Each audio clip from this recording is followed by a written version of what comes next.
नमस्कार, मैं हूं रीनू। आप सभी दर्शकों का अन्नदाता कार्यक्रम में स्वागत करती हूं।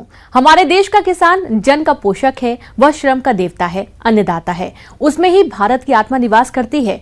ऐसे ही किसानों की प्रगति के लिए हम खेती बाड़ी से जुड़ी हुई बहुत सी नई लाभकारी जानकारियां हर रोज सुबह लेकर आते हैं। तो चलिए कार्यक्रम शुरू करने से पहले देखते हैं आज क्या है अन्नदाता में। जंगलों और फसलों में आग लगने की समस्या से कैसे बचें?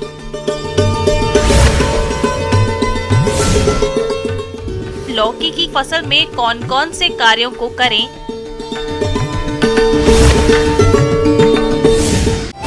भाइयों, इस समय बढ़ते तापक्रम, बिजली के तारों और मानवीय भूल चूक के कारण जंगलों और फसलों में आग लगने की समस्या आमतौर पर देखी जा रही है, जिससे किसानों को महीनों की मेहनत और लागत राख हो जाती है। इसलिए किसानों को थोड़ी सी सावधानी बरतनी होगी। तो आप इस आगजनी की घटनाओं से कैसे बचें? आइए जानते हैं भारतीय वनस्पति सर्वेक्षण के वैज्ञानिक डॉक्टर कुलदीप सिंह डोगरा से।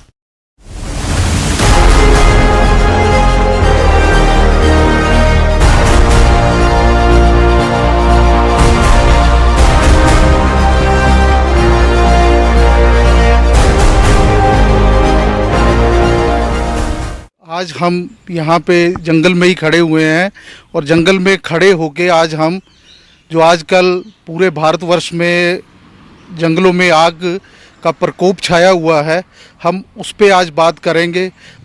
मेन कारण है कि हम आग को लगने ही ना दें। अगर हम लगने ही ना देंगे तो आग को फिर बुझाने की नौबत तक नहीं आएगी। आग के जो देखा गया है कि इसके दो कारण होते हैं मेनली आग लगने के। एक नेचुरल कारण है जो प्राकृतिक रूप से आग लग जाती है, और दूसरी कारण है कि मैन मेड, जो ह्यूमन बीइंग्स, जो हम लोग ही कुछ ऐसी एक्टिविटीज़ करते हैं कि जिसके कारण जंगलों में आग लग जाती है। चाहे वो जानबूझ के लगाई जाती है, चाहे वो अनजाने में लग जाती है। तो नेचुरल कारण ये है कि कई बार जैसे आजकल का मौसम है, गर्मियों का मौसम है, तो इसमें क्या होता है कि जहाँ पे ड्राई डेसिडुअस फॉरेस्ट हैं या ड्राई फॉरेस्ट हैं तो वो उनकी पत्तियां सूख जाती हैं, उनकी पत्तियां झड़ती हैं, तो वो काफ़ी ड्राई होती हैं। वो इजीली जो है वो छोटी सी चिंगारी को भी पकड़ लेती हैं, और छोटी सी चिंगारी इतनी ज़्यादा आग फैला देती है कि उसको कई बार उसको कंट्रोल करना ही मुश्किल हो जाता है, और वो कई दिनों तक भी लगी रह सकती है। और ऐसे में देखा गया है कि जहाँ पे जिन स्टेट्स में पाइनस के फॉरेस्ट हैं या ऐसे और फॉरेस्ट हैं, उनमें ये और भी भीषण तरीके से आग लग जाती है। तो और दूसरा जो नेचुरल कारण है उसमें ये आता है कि जैसे लाइटनिंग होती है, बरसात हो रही है, तो लाइटनिंग के कारण भी आग लग जाती है जंगलों में। ठीक है, वो तो ज़्यादा आग हमारी उतना फैलती भी नहीं है, वो उसके साथ ही कई बार बुझ भी जाती है क्योंकि बरसात भी हो रही होती है। पर अन्य कारणों में जो मैन मेड कारण है उसमें ये होता है कि लोग जानबूझकर कहीं पे अपना कोई घास फूस इकट्ठा करके जला रहे हैं, तो वो कई बार जला देते हैं उसको और उसको अच्छे से बुझा नहीं पाते, तो वहाँ से चिंगारी उड़ के साथ के जंगल में लग जाती है। तो उस तरह से वो जंगल में पूरे में आग फैल जाती है। और ऐसा नहीं है, कई बार किसान लोग क्या करते हैं कि जंगल में बहुत सारी पत्तियां गिरी हैं तो घास नहीं उनको मिलेगा, ये नहीं मिलेगा, इस कारण भी वो कई बार जो है वो पत्तियों को हटाने की बजाय, ताकि मेहनत ना करनी पड़े, उस कारण वो उसको एक चिंगारी से ही वो चाहते हैं कि सारा जंगल जल जाए। उसके बाद बरसात का मौसम आएगा और बरसात में बरसात होगी तो नीचे से जो है नई घास उनको मिल जाएगी। पर इससे क्या होता है कि हम अपना प्रकृति का जो संतुलन है हम उसको बिगाड़ देते हैं। किसान भाइयों, हम ये नहीं जानते कि उसके कारण हम कितने ही जीव जंतुओं को नष्ट कर देते हैं, है ना। और जो वहाँ पे और प्रजातियाँ, कई चीज़ें हैं जो रह रही होती हैं, वो नष्ट हो जाती हैं। और आपको पता है कि हम सब एक फूड चेन जिसको कहते हैं, एक फूड वेब, उसमें बंधे होते हैं। एक जानवर दूसरे पे डिपेंडेंट होता है, कुछ जानवर जो हैं वो वेजिटेरियन, वो घास पे डिपेंडेंट होते हैं, उन चीज़ों को खाते हैं, तो हम उस चीज़ को सबको नष्ट कर देते हैं। और धीरे धीरे क्या होता है कि वो प्रकृति से वो जीव जंतु गायब हो जाते हैं, और उनके गायब होने के कारण उनका इफ़ेक्ट हमारे खेतों में भी पड़ता है।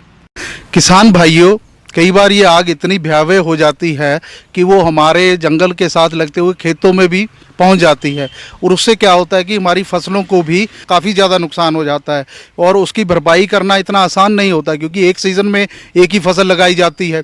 अगर वो ख़त्म हो गई तो उसमें तो आप दूसरी फसल नहीं लगा सकते। कृषि महकमे की बात करें तो इनके अनुसार हर साल सैकड़ों एकड़ की फसल आग की भेंट चढ़ जाती है।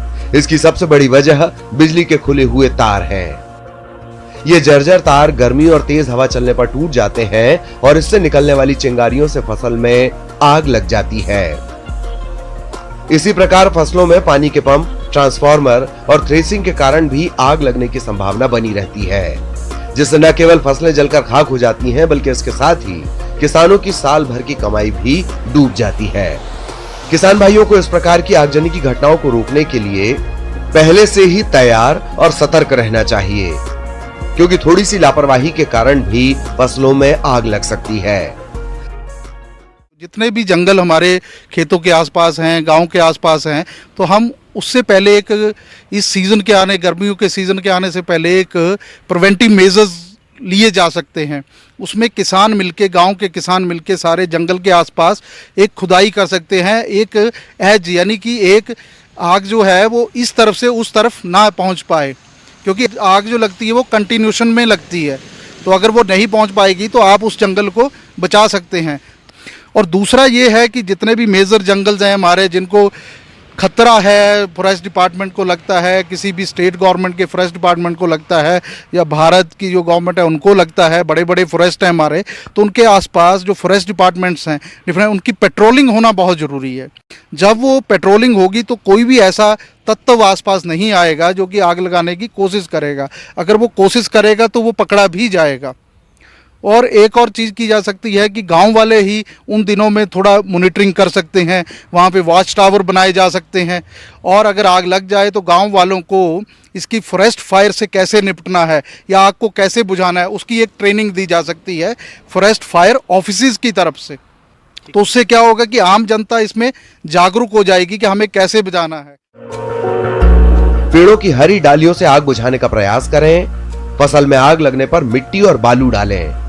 अपने घर पर अग्निशामक सिलेंडर रखें और आग लगने की दशा में उसका प्रयोग करें। आग लग जाने पर तुरंत अपने नजदीकी अग्निशमन कार्यालय में सूचना दें। और दूसरा ये है कि बड़े जंगलों के आसपास फॉरेस्ट फायर का कोई ऑफिस भी ज़रूरी है, जहाँ से एकदम से उनको सूचित किया जा सके। गांव वालों के पास उनका नंबर होना चाहिए, 5 मिनट 10 मिनट में वो पहुंच जाएं और उस आग को बुझाने में गांव वालों की सहायता करें। तो इस आग को इस तरह से हम कंट्रोल करके हम अपनी खेतीबाड़ी को बचा सकते हैं, अपने पर्यावरण को बचा सकते हैं। इससे पर्यावरण में संतुलन बना रहेगा और गर्मियों के दिनों में ज़्यादा गर्मी भी हमें महसूस नहीं होगी।